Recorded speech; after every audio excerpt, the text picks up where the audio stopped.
Շնորհակալ եմ շատ ազգային ժողովի նախագահի հարգելի տեղակալ, ազգային ժողովի հարգելի պատգամավորներ, կառավարության հարգելի անդամներ, հարգելի ներկաներ, սիրելի ժողովուրդ։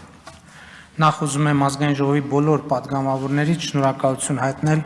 հետաքրքիր քննարկումների համար, որոնց ամբողջ ընթացքում ըստ էության ներկա էի։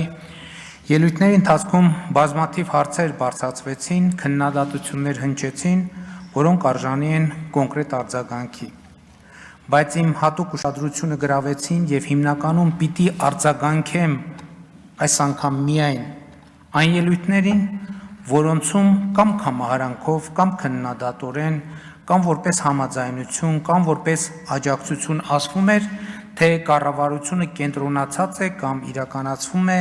պետության կառուցման կամ կայացման կամ զարգացման քաղաքականություն ու ռազմավարություն։ Անկախ նրանից, թե ինչ տոնայնությամբ կամ ինչ երանգավորությամբ էր դա ասվում, պիտի ընդգծեմ, որ իսկապես պետականության կառուցումը այսօր մեզ համար բացարձակ առաջնահերթություն է։ Բայց ինչ է սա նշանակում, ինչ կարող է սա նշանակել անկախության 34-րդ տարում,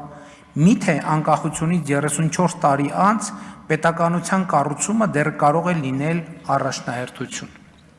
Այո, որովհետև այստեղ խոսքը ոչ միայն ինքնին պետության, այլև նրա էության, նպատակի ու բովանդակության մասին է։ Այս թեմային իրականում անդրադարձել եմ դեռ նախորդ տարվա զեկույցի քննարկման ժամանակ, իրական Հայաստանի և պատմական Հայաստանի մասին իմ ելույթում, բայց ընթացիկ քննարկումն ինձ համար ակնհայտ դարձրեց, որ թեմայի ևս մեկ շերտի անդրադառնալու,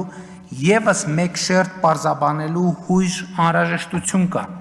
և դա կապված է Երրորդ հանրապետության բովանդակային էության հետ։ Խնդիրն այն է, հարգելի ներկաներ, որ 1980-ականների վերջին Հայաստանի անկախության գաղափարը գեներացվել է ոչ թե հանուն անկախության ու պետականության, այլ հանուն Ղարաբաղի խնդրի լուծման։ Այսինքն, մենք անկախ պետություն ստեղծել ենք ոչ թե ավելի լավ կյանքի, այլ Ղարաբաղի հարցի համար։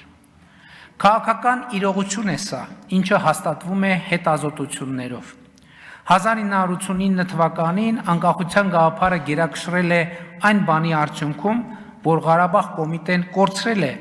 ԽՍՀՄ իրավակարգի շրջանակում Ղարաբաղի հարցը լուծելու հույսը և ինչպես ասել է Ղարաբաղ կոմիտեի առաջնորդներից մեկը, անկախությունը հարկավոր է Ղարաբաղի հարցի լուծման համար։ Չմոռանաք հավանել տեսանյութը և բաժանորդագրվել Civic AM-ի YouTube-յան էջին։